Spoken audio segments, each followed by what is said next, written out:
Saint Chrysogone.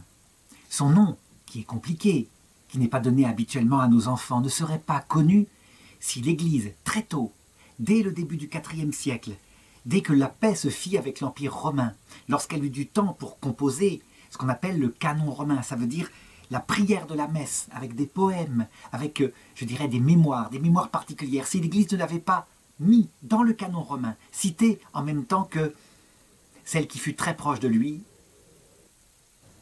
Sainte Anastasie. On sait qu'il est mort vers 303, en pleine persécution de Dioclétien.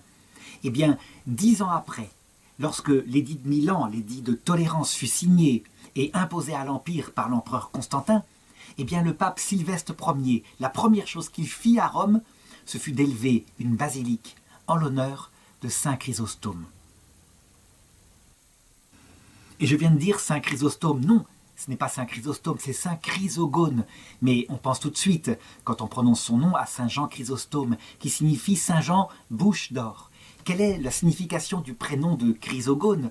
Eh bien, sans doute que sa maman dont on devine qu'elle est d'un milieu de la grande noblesse romaine. Sa maman voulut le nommer celui qui est tout en or. Et cela indique tout l'amour qu'il reçut de ses parents. Comment est-ce qu'on sait qu'il était d'une grande noblesse? Parce que, dans la légende qui raconte son histoire, on sait que Dioclétien lui-même essaya de le sauver de la mort et de le détourner de la foi chrétienne qu'il partageait manifestement en lui promettant de grands honneurs. Il n'aurait jamais fait ça s'il n'avait pas été d'une famille assez proche de la sienne.